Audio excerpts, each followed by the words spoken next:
Hey there, friends and enemies, Joby here again, and today we got even more spoilers for the upcoming Spider-Man Magic the Gathering set, and some of these look pretty interesting, maybe even the best cards we've seen so far. I know I've been saying that a lot lately, but I do think there are some cards to be really excited about, even though I understand why people might be a bit more hesitant about this set in particular.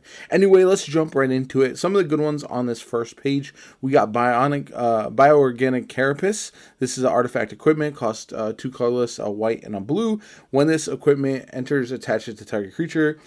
A equipped creature gets +2/+2 and has when this creature deals combat damage to a player, draw a card for each modified creature you control. So obviously, equipment decks, auras, or decks, any kind of counter deck as well could be very effective with this one. So you could really rack up some pretty solid card draw. It does have equip 2 as well.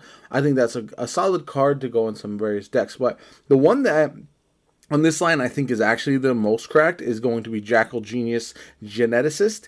This is a green and a blue for a 1/1 legendary human scientist villain with trample, which is weird for a 1/1, right? But whenever you cast a creature spell with mana value equal to Jackal's power, copy that spell, and except the copy isn't legendary, then put a +1/+1 counter on Jackal. So essentially, you're getting copies of creature spells, and they are buffing up Jackal as well, so you can ramp him pretty easily. Yes, he's pretty easy to remove overall, but being able to cast this guy turn 2 and then essentially just start pumping out creatures with similar mana values equal to his power. So you'll want like 1, 2, 3, 4 mana value creatures in your deck in order to juice them as quickly as possible. I think could be a very interesting strategy overall, and I do like that spell quite a bit. We have Maximum Carnage. This right here, this art is tremendous. This is a saga that costs 4 colorless and a red. Stage 1 is until your next turn, each creature attacks each combat if able and attacks a player other than you if able. I like that. Stage 2, add 3 mana. Not bad. And then stage 3, the saga deals 5 damage to each opponent. So yes, it's expensive for 5 mana, but it is a pretty solid overall card. Another one that I think is going to be very, very good is going to be Morlun, Devourer of Spiders. This is a 2 black and then X cost legendary creature. It's a vampire villain, so in any of your vampire decks. And he's a 2/1 with lifelink. Enters with X +1/+1 counters on him. When he enters, he deals X damage to target opponent. So late game, we don't have a lot of Fireball-esque options for black, and I do think this is one that's a pretty solid option, especially because he'll also be a pretty juicy creature if you have a lot of mana later in the game. You're not going to be able to ramp as well as some other colors, but depending on what color combination you have, this could be very, very good. Overall, I think this is a very solid card that I am definitely going to consider adding to some of my decks. Spider-Verse here, I think, is really good too. Again, expensive at 3 colorless and 2 red. The legend rule doesn't apply to spiders you control.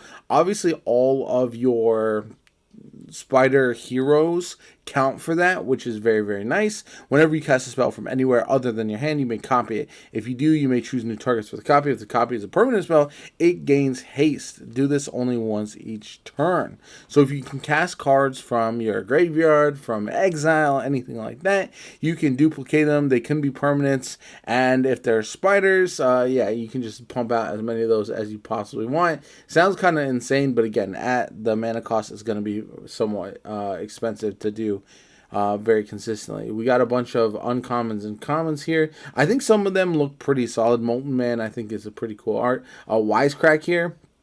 2 colorless and a red. Target creature deals damage equal to its power to itself. If that creature is attacking, it deals 2 damage to that creature's controller. Nothing too crazy, but pretty good. Shriek there as well, I think. Mr. Negative. This is actually a pretty fun-looking card. 5 colorless, a white and a black. Very expensive. A lot of expensive cards in this set. It's a 5/5 Vigilance lifelink. When it enters, you may exchange your life total with target opponent. If you lose life this way, draw cards equal to the amount of life lost this way. Imagine this as a commander who you just send out and then just keep casting, or as a creature you can return. It is black, white and black, so you could return it to your from your graveyard very easily. And then if you keep ETBing it and exchanging life totals, or with like enemies. So, for example, you are playing Commander, you can exchange your life total with all three of your enemies at any given time, and so I think that's pretty insane. Arachne looks pretty good. The Spider Slayer, Living Brain, some interesting ones. Cards here. I think thematically they all fit, but they're all very, very good. Venomized Cat. A lot of people are gonna like the art on that one, I think. Hide in the Ceiling. This is a X and blue mana. So exile X target artifacts and or creatures. Return the exile cards to the battlefield under their owner's control at the beginning of the next end step. So this is one that's a one-time use only, essentially, type of option that you could, if you're gearing up for a big attack, if you're gearing up to trying to limit the enemies ramping up, that could be somewhat interesting. Lizard, Connor's Curse is pretty cool too. I do like the art there as well. Mary Jane Watson making an appearance. I like her. But now is when we get to some of the more interesting ones. And I have some questions about these. We got Swarm being of Bees. This is a common, but it's actually pretty interesting. But these art cards here for like Rest in Peace and the Right of Replication are very, very good. However, why are we getting another, why do they like to use these guest cards, like the ones that are appearing here, at like more than once? We get them like multiple times in a row, and I feel like that is very, very annoying. Like we've seen this same type of thing in Final Fantasy, even with Nagila. So I think that's kind of a crazy option there.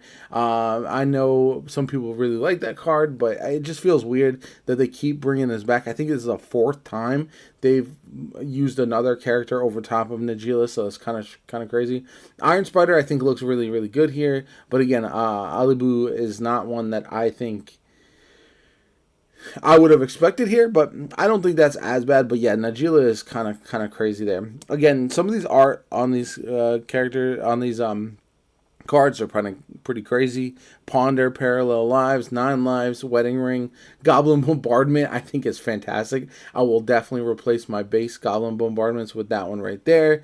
All of these are mythic, by the way, so keep that in mind as well.